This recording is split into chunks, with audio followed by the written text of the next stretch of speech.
প্রিয় শিক্ষার্থী বন্ধুরা, কেমন আছো সবাই? সবাইকে স্পেশাল পার্টের পক্ষ থেকে স্বাগতম। আমি এখানে নতুন আরেকটি অঙ্ক নিয়েছি।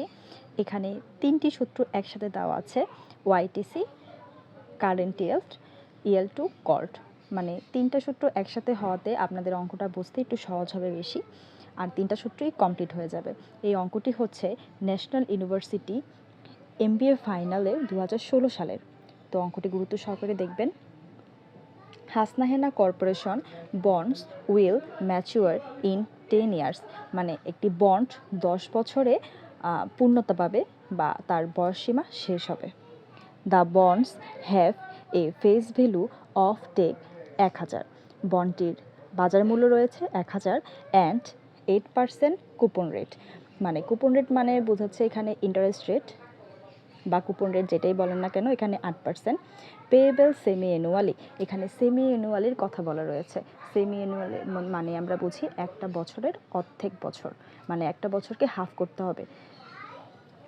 The price of bond is টেক 1100, বন্ডটির মূল্য রয়েছে, এটাকে আমরা সেলস ভ্যালু ধরে নিব, যেহেতু আমাদের প্রেজেন্ট ভ্যালু রয়েছে বা ফেস ভ্যালু রয়েছে, তাই এটাকে আমরা সেলস ভ্যালু হিসেবে ধরে নিব। The bond are callable in 5 years at call price of 1050। আমাদের এখানে কল প্রাইসের কথা বলা আছে। কলেবল আমরা জানি পাবলিক লিমিটেড কোম্পানি তাদের ঋণপত্র বা ডিবেঞ্চার যাই বলেন না কেন বিক্রির জন্য জনসাধারণকে আহ্বান করে, যাকে আমরা কলেবল বলে থাকি বা ডাকা বলে থাকি। সেটা কত বছর দেওয়া আছে? 5 বছর, এবং তার মূল্য দেওয়া আছে 1050। এই হলো আমাদের অঙ্কটি। এবং এবার আমরা পড়ব রিকোয়ারমেন্টগুলো। আমাদের এখানে কি কি রিকোয়ারমেন্ট করতে বলা হয়েছে। আমাদের এই নাম্বারে বলা হয়েছে what is the yield to maturity. আমাদের ম্যাচুরিটি কত, মানে YTM। আমরা একটু আগে যে অঙ্কটা করেছি ওইটাও হচ্ছে YTM-এর অঙ্ক। ওইখানে আর এখানে সূত্রের কোনো ভেদাভেদ নেই, একই রকম সূত্র দিয়ে আপনারা অঙ্কটা কমপ্লিট করবেন। কিন্তু এখানে যেটা হয়েছে সেটা হচ্ছে আমাদের এখানে রিডেম্ড ভ্যালু না থাকার কারণে আমরা এখানে আরবির জায়গায় FBও দিতে পারবো। রিডেম্ড ভ্যালু না থাকার কারণে আমরা এখানে আরবির জায়গায় FBও দিতে পারবো, কোনোই সমস্যা নেই। আর আগের সূত্র আপনারা এখানে অ্যান্টি দেখে বিব্রত হবেন না, এখানে আই বসাবেন, আপনারা অ্যান্টি বসানোর কোনো দরকার নেই। তো চলুন আমরা এখানে চলে আসি, কি কি দেওয়া আছে। ইন্টারেস্টের কথা বলা আছে, তার মানে ফেস ভ্যালুর উপরে 8% ধরবো আমরা, যা বের হবে তাকে আমরা 2 দিয়ে ভাগ দিব, কারণ সেমি মানে বোঝায় হচ্ছে হাফ, সেমি মানে বোঝায় হাফ। 40 বের হয়েছে। আরভি বলেন আর FB বলেন, এখানে রয়েছে 1000, এই যে 1000 মানে ফেস ভ্যালু। SB মানে বোঝাচ্ছে হচ্ছে সেলস ভ্যালু, মানে এই যে 1100। N মানে বর্ষ সংখ্যা আছে কত বছর? 10 বছর। বর্ষ সংখ্যা রয়েছে 10 বছর, এটাকে আমরা 2 দিয়ে গুণ দিব, কারণ একটা বছরকে হাফ করলে 2 করে আসে 6 মাস 6 মাস, তাই আমরা 2 দিয়ে গুণ দিব, বের হয়েছে 20। তো আমরা এতটুকু যে কাজটুকু করলাম এই কাজটুকু আমরা ধাপে ধাপে বসিয়ে দেব এবং অঙ্কটা আমাদের পূর্ণ হয়ে যাবে। আমাদের B নাম্বার রিকোয়ারমেন্ট বলেছে what is the bond current yield. আমাদের বন্ডের কারেন্ট ইয়েল্ড কত? কারেন্ট ইয়েল্ডের সূত্রটা একদমই ছোট, দেখুন আপনারা। কারেন্ট ইয়েল্ডের সূত্রটা হচ্ছে কারেন্ট ইয়েল্ড সমান annual interest divided current market price. Annual interest বলতে এখানে বার্ষিক সুদ বোঝাচ্ছি আমরা, বার্ষিক সুদ। তো আমাদের বার্ষিক সুদে হওয়ার কারণে আমরা এখানে 2 দিয়ে ভাগ দিব না। তো চলুন আমরা দেখি কি আছে। আমরা একবারে 1000 দিয়ে আর 8% করার পরে ডিরেক্ট 80% পেয়ে যাব, যেহেতু আমাদের অ্যানুয়াল বলেছে। তো আমাদের সেমি কাজটা এখানে হবে না।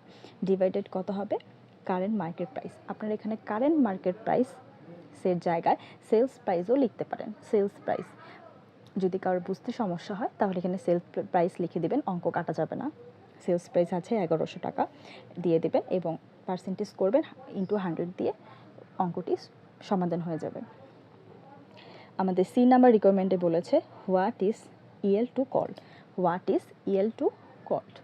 ইএল টু কল্ড আর ইএল টু ম্যাচুরিটি এর মধ্যে তেমন কোনো পার্থক্য নেই, শুধু একটু পার্থক্য রয়েছে, সেই পার্থক্যটা আমি বুঝিয়ে দিচ্ছি। YTC I প্লাস CP, আপনারা একটু মনে রাখবেন CP হবে আরবি বা এফবি কোনোটাই হবে না, সিপি হবে। এখন সিপি হবে কেন?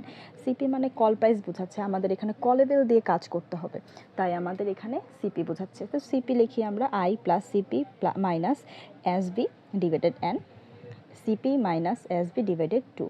একই আপনাদের বোঝার জন্য আরেকটু সুবিধার্থে বলে দিই, সি মানে সিপি, সি মানে সিপি, তাহলে আপনাদের অঙ্কটা আরও সহজ হয়ে যাবে। এখন আসুন আমরা এখানে একটু দেখে নিই। ইন্টারেস্ট আগের যা ছিল আমরা এই নাম্বার রিকোয়ারমেন্টে যতটুকু করিয়েছি অতটুকুই। সিপি এখানে দেওয়া আছে 1050, একটু খেয়াল করে দেখুন, আমরা দেখেছিলাম 1050 CP, call price 1050। SB sales value আগে যা ছিল তাই, এখানে এনটা নিয়ে একটু সমস্যা। এন হচ্ছে 5 বছর বলেছে আমাদের, এন বলেছে 5 বছর।